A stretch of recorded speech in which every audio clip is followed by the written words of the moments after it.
this. Someday I'll be this. Someday I'll whatever, living for the future. He said, man, however many years ago he got diagnosed with this heart stuff, he said, I went from living for the future to living for the present. And not living for the present necessarily, but being present, being mindful, living in the moment, living for today. He said, my listening went up, my empathy went up, my caring went up, all these different aspects. Like he's like, I almost started living when I got the diagnosis. And I thought, wow, how powerful is that? What are you living for? Are you living for the present? Are you living for the future? How present are you? How mindful are you?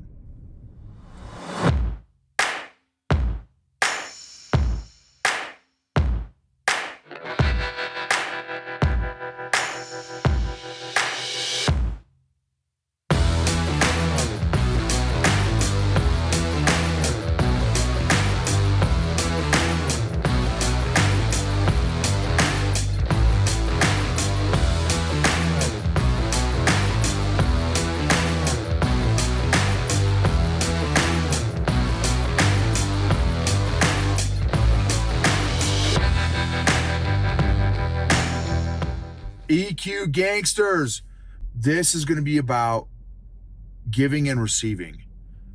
What are the emotional dynamics and factors at work between those two different concepts? Are you a giver? Are you a receiver? How do you feel when you give? How do you feel when you receive? Is it easy for you to give? Is it easy for you to receive? Is it hard for you to give? Is it hard for you to receive? What are the factors? So anyway, those are some things I'm going to be talking about based on one of my clients, my coaching clients, who has a really fascinating story. And I'm going to go into a little bit of his background, but not obviously share any details about his name and that kind of thing. He was diagnosed a handful of years ago with some pretty serious heart challenges. And the doctor said, hey, you've got X amount of years to live before you're going to need a heart transplant. And that's no joke. So just all that skinny by itself is no joke. Then, so he's got, he's had to live with that. Well, it has been so fascinating and rewarding getting to know this guy because of the lessons, the life lessons that he has gleaned over the past handful of years. He's getting close to that time where he is going to need a heart transplant, which oddly enough, little bit of a side note, I'm going to be interviewing one of my classmates who has had 1 or 2 heart transplants, if I'm not mistaken. Well, maybe it's 1. He's had a couple serious life-threatening things. He's had at least 1 heart transplant, maybe 2. And again, that interview will be probably coming next year, sometime in 2023. And that's one of my college classmates. Amazing, amazing story. Another amazing story. I just think people that have faced death in the eyeballs have a different perspective than the rest of us. My daughter, when she was 2, she almost died when her right lung was fully compacted, full of pneumonia. And that changed my life, even though it wasn't me I wasn't the one facing death. My daughter was. That was a life-changing experience for me. So anyway, I want to share some lessons, some of the conversation that my client and I had recently that was really, really, again, impactful for me based on his situation. Big shout out to Classical Conversations. limaCharlieNetwork.com/Gibbons for those you all that are interested in checking out home education, homeschooling. Strongly recommend, encouraging you all check it out. Again, even if right now is not the time, still it's great to kind of get a head start on the research. And it's community based. It's all based in community. So a lot of folks are like, oh, what about the unsocialized homeschool kids, which is a riot. No offense if that's maybe one of your misconceptions. That was one of my misconceptions, when I was a public school guy. So, and and the irony is, how many unsocialized, strange brews did we have in public school?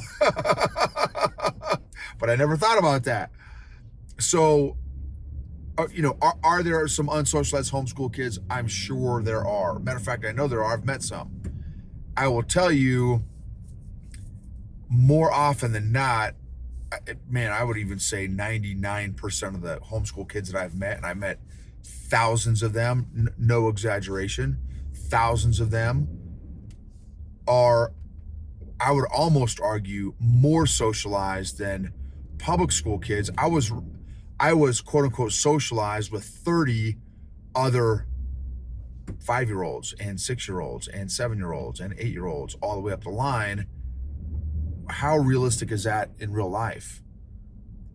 I mean, literally the day I graduated college, I was a 22-year-old with 17-year-olds, 18-year-olds, 19-year-olds, 25-year-olds, 30-year-olds, 35-year-olds in the same platoon in the Army. We were all different ages. And even for my corporate America friends that go into corporate America, it's not like you graduate high school or college and all of a sudden you're with 20 or 30 of the folks the same. It's nuts.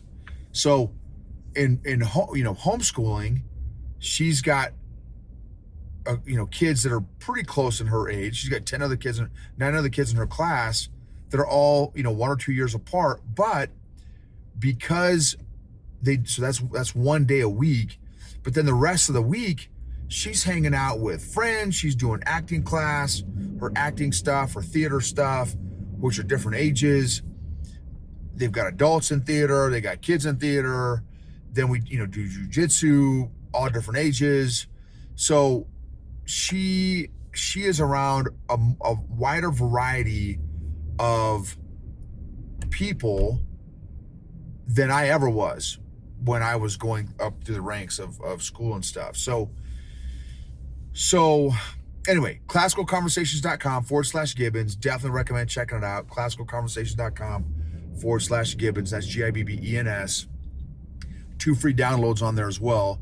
You can check out, start researching, getting some skinny in the event you decide to educate your kids at home, which again, strongly, highly encourage you to, and recommend it. And I know you may be thinking right now, there's no way I could. Trust me, I know personally a family situation that has your similar family situation that is already homeschooling. Single moms, single dads, night shift parents, day shift parents. Name the scenario. I'm telling you, military. Like, I know people that are probably have an exact or very similar situation as your family that is making it happen. So anyway, classicalconversations.com/Gibbons. Also, big shout out to Lima Charlie Network group of podcasters that are active duty and or military veteran podcasters that are doing great things. Check out Lima Charlie Network on social media. Okay, talking to this guy, he has got so many fascinating insights, this client of mine, because again, he's got heart challenges, and a normal range of and I didn't totally understand all those details, but he gave me some skinny, a normal range of a heart, or some aspect of how they measure the healthiness of a heart, is like 44 to 100. Well, The last time he went in to get checked, it was like at 18, which is clearly way below normal. He went in to get checked recently. It had gone up to 53, which is crazy talk. And I was overwhelmed. I was emotional because of like this huge news. And I was just like, and I told him, I said, bro, like, and he, we've been working together now for probably 4 or 5 months now. So, he knows me, I know him, and he knows I'm a, I pretty much wear my emotions on my sleeve, and I'm fine with that. I mean, heck, I'm in emotional intelligence space. Like, I'm all about not stuffing and avoiding my emotions anymore and sharing them appropriately. And this guy knows me, and so I again got emotional, and I said, dude, man, I am so thankful to hear that news from you. And so we started talking about that, like, because I like to talk about it. I don't want to shy away from it. It's a very, very real part of his life that he thinks about every single day. And I said, what was the impact for you? How did that impact you? Going from an 18 to a 53. And he said, man, it was like a weight lifted off of my soul. A weight lifted off my soul. And the previous question I asked him a while back, how did getting the news, like, hey, heart issues, boom, you got X number of years before you need a heart transplant. I'm like, how did that impact you? How did that change you? Or how did that change how you live? And he said, man, I went from living for the future and living for someday I'll, I don't know if you guys have heard that story before, someday I'll do this, someday I'll have this, someday I'll be this, someday I'll whatever, living for the future. He said, man, however many years ago he got diagnosed with this heart stuff, he said, I went from living for the future to living for the present. And not living for the present necessarily, but being present, being mindful, living in the moment, living for today. He said, my listening went up, my empathy went up, my caring went up, all these different aspects. Like he's like, I almost started living when I got the diagnosis. And I thought, wow, how powerful is that? What are you living for? Are you living for the present? Are you living for the future? How present are you? How mindful are you? And, so while we were talking, we talked about this concept of giving and receiving. And one of the hardest lessons he learned, it's one of the things he shared with me. One of the hardest lessons he has learned on this journey is not living alone. Like not, they said that wrong. Where he said, now I'm finally getting better at asking people for help when I need it. Because sometimes, like, he legit kind of runs out of oxygen, and which obviously, imagine you're running on low oxygen. I mean, your energy levels tank. So he's really got to monitor his energy levels based on how his heart's doing and how much oxygen he's pumping out and stuff, and processing. And so he really has to be very cognizant and aware of what his energy levels are. Well, and so for him, he said, now it's been incredibly hard for me to ask for help. And I'm like, man, I said, I relate with you. I said, obviously I don't have the heart challenges, but I said, dude, for me, asking other people for help It's not been easy either for me. It has also been hard for me to do that. And I kind of wonder, like, why is it hard for so many people? Because I think it's not just me and him. I think there's a lot of us. It's hard for us to ask for help. And I'm just, military veterans, and a lot of military veterans, it's hard to ask for help.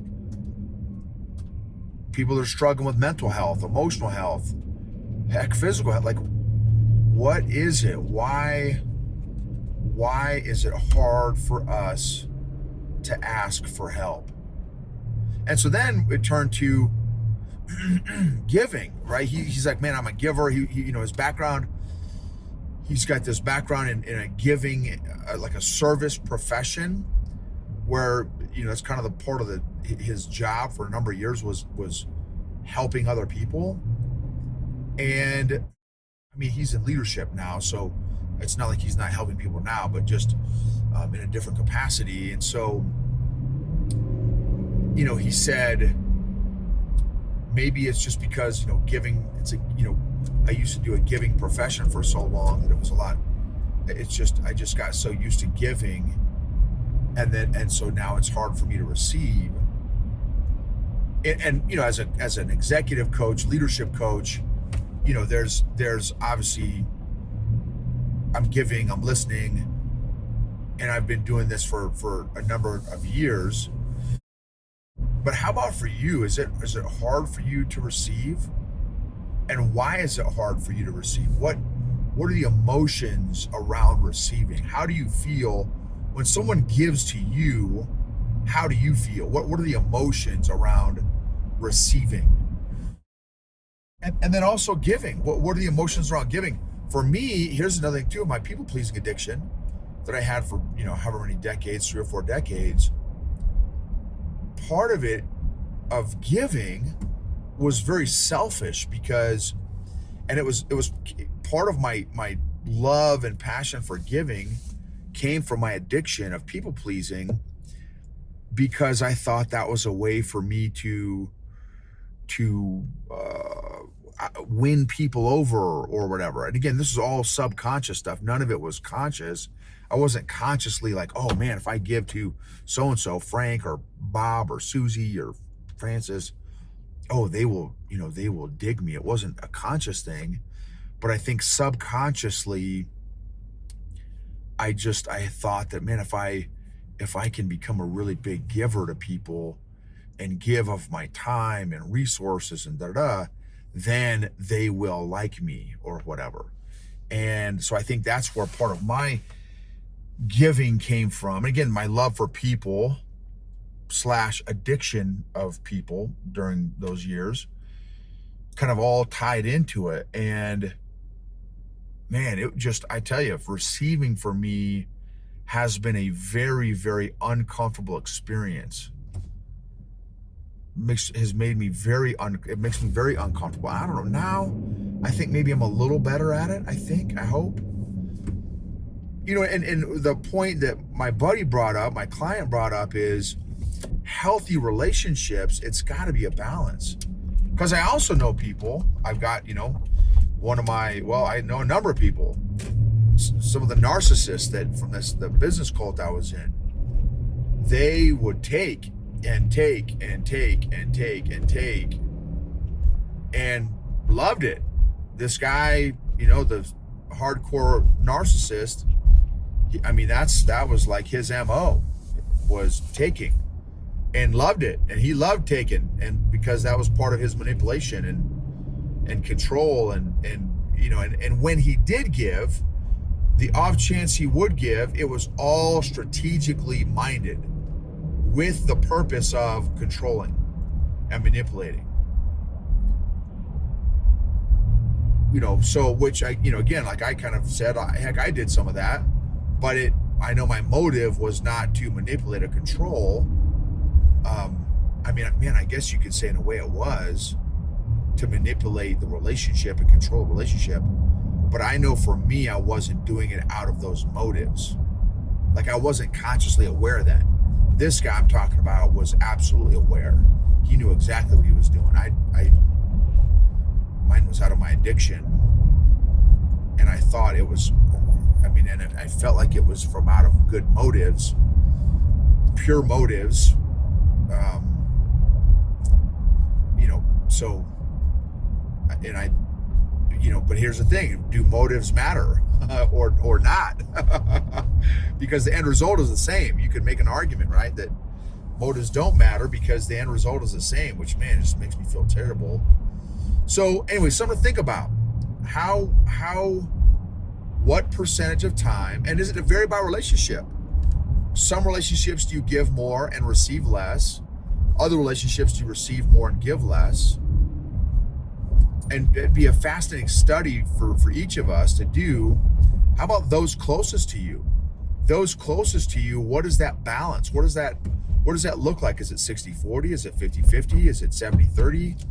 What if you had to kind of do an analysis or relationship audit of your tier 1, tier 2, tier 3 relationships, your inner circle, your next ring, or middle circle, your outer circle relationships, co-workers and stuff, how would you say those relationships are balanced?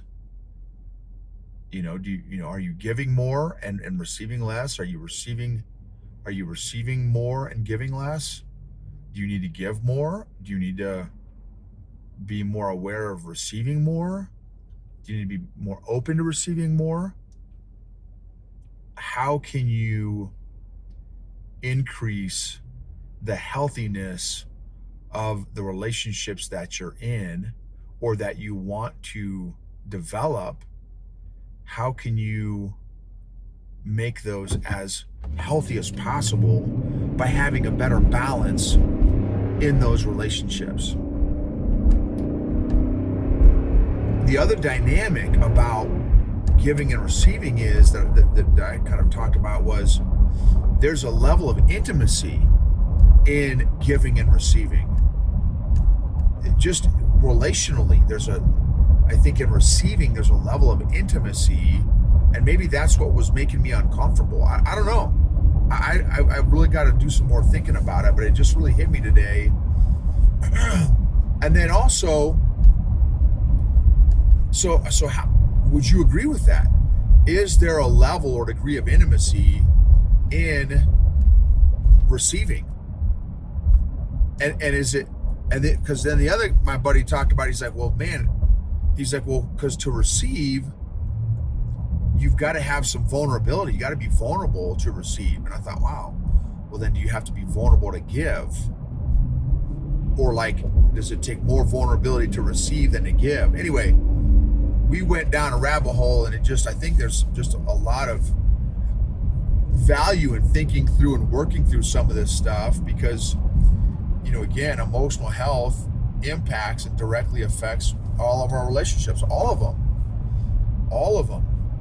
And I think that now, for me, those relationships that I am least happy in, it's relationships that are one-sided. And in many of those cases, it's where I'm giving and I'm not receiving a lot in return. Now, thankfully, as my awareness increases, I just don't invest as much time, if at all, into those relationships that are solely one-sided. I want it to be a win-win for both parties, not just one-sided, lopsided for me or for them. I want it to be balanced. So I want to really reflect on how am I doing at giving and receiving in those relationships that matter most to me. Thank you for taking 15 to 20 seconds to rate, review, subscribe, share with a colleague, a friend, a coworker, a particular episode that maybe resonated with you. Thank you for, again, if you haven't rated or reviewed, man, if you just take 15 seconds to do that, it would really mean a lot. Thank you for letting me be part of your journey and you being a part of my journey. Unaddressed emotional issues don't get better over time. They actually compound. If you're ready to take your emotional fitness to the next level, check out the EQ Mafia at eqgangster.com.